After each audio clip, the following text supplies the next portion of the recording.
Ada beberapa faktor yang menyebabkan pelemahan rupiah. Nomor satu kita lihat di Q2 current account Indonesia itu sudah defisit ya. Nah kalau kita bedah komponen-komponennya itu memang ada capital inflow, capital outflow juga mempengaruhi. Kita lihat ada pembayaran dividen di Q2 yang masih besar dan kita lihat memang apa namanya service account kita tuh juga masih defisit ya. Nah, yang kedua yang kita lihat yang baru-baru ini terjadi, memang terjadi yang namanya US Treasury ini bear steepening, di mana apa tenor-tenor jangka panjang itu apa namanya yieldnya naik lebih cepat daripada tenor-tenor jangka pendek.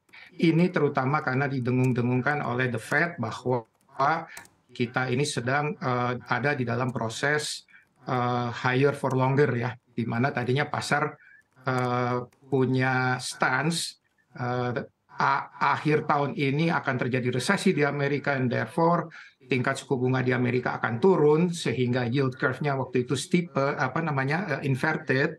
Nah sekarang dia udah nggak inverted lagi, dia kembali steepening di longer maturity ya. Jadi long tenor US Treasury itu yield-nya naik. Nah, yield-nya ini naik membuat terjadi capital outflow dari bond terutama di bulan September dan paruh pertama ini di Oktober yang cukup signifikan ya. Jadi mempengaruhi dolar rupiah juga. Nah, faktor ketiga adalah begitu kita lihat ada kemungkinan bahwa the Fed akan stay higher for longer. Kita lihat dolar yang tadinya melemah jadi menguat lagi karena tingkat suku bunga di Amerika masih diprediksi akan higher dibandingkan the rest of the world. Nah ini membuat dolar menjadi kuat. Kita lihat dolar indeks itu juga naik.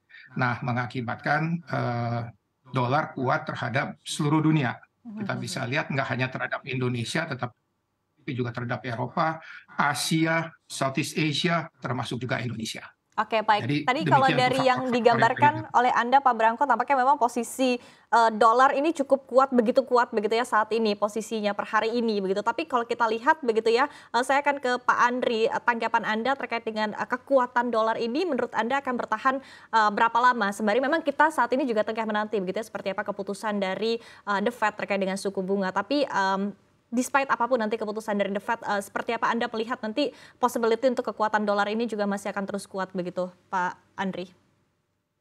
Ya, kalau dilihat dari sentimen yang ada, tadi Pak Branko juga sudah menjelaskan faktor-faktornya. Jadi memang lebih banyak faktor global ya yang mempengaruhi dari penguatan US dollars terhadap mata uang regional saat ini. Yang pasti kalau kita lihat dalam jangka pendek tentunya market masih akan menunggu bagaimana hasil dari keputusan FOMC meeting ya. FOMC meeting yang paling dekat itu adalah keluarnya di tanggal 1 November 2023 ini ya. Market sendiri saat ini betting apakah kemudian akan dinaikkan sekali lagi 25 basis dari 5,5% ke 5,75%.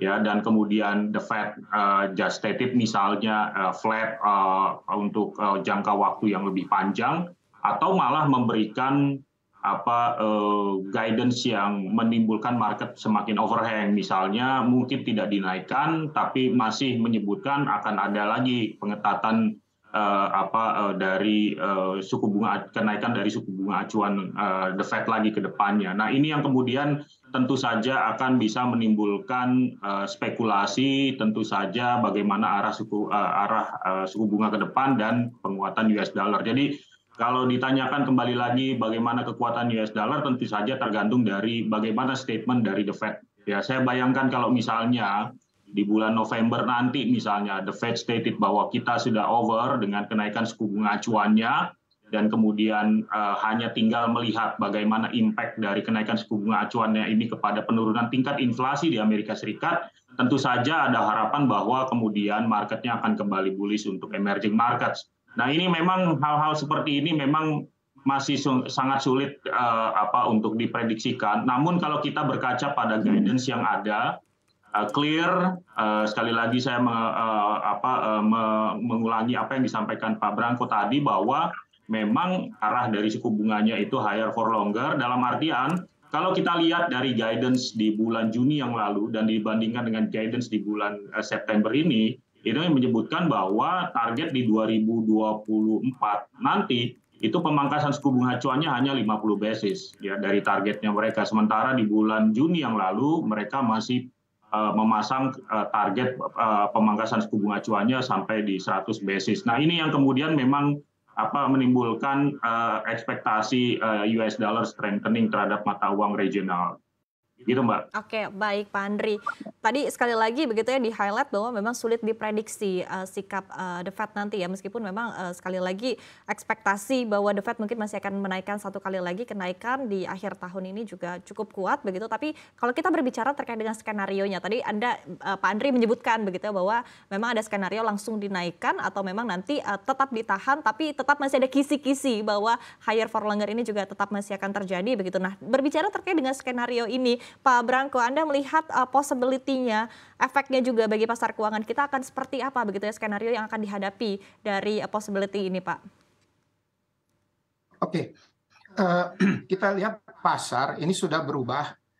Kalau tadinya tuh melihat akhir tahun ini US resesi menjadi tidak resesi ya. Terus habis itu yang tadinya bunga mestinya turun mulai akhir tahun ini, sekarang kita lihat ada 50-50% chance di bulan November itu the Fed menaikkan lagi 25 basis.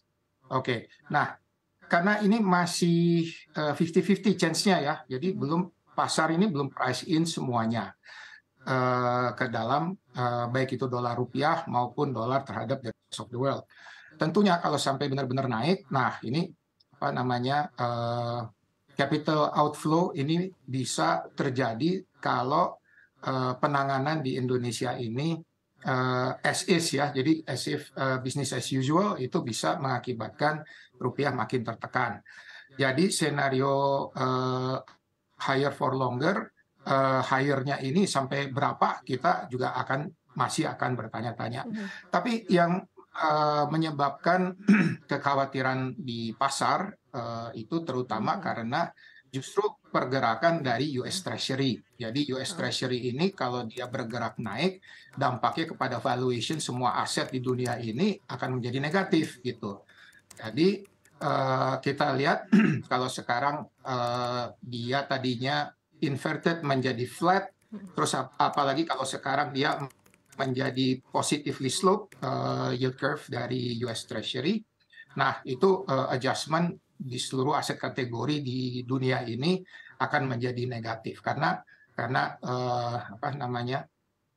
valuation itu selalu menggunakan diskon yang diskonnya itu terdiri dari risk free rate plus risk premiumnya. Nah, risk free rate-nya ini adalah US Treasury gitu. Jadi kalau US Treasury tingkat suku bunganya naik, automatically tingkat suku bunga di dunia ini akan menaik, diskon rate juga akan naik sehingga valuasi dari aset itu semuanya bisa terpengaruh negatif. Oke, baik Pak Branko, izin saya ingin mendalami tadi pernyataan Anda begitu ya bahwa Anda tadi sempat menyebutkan bahwa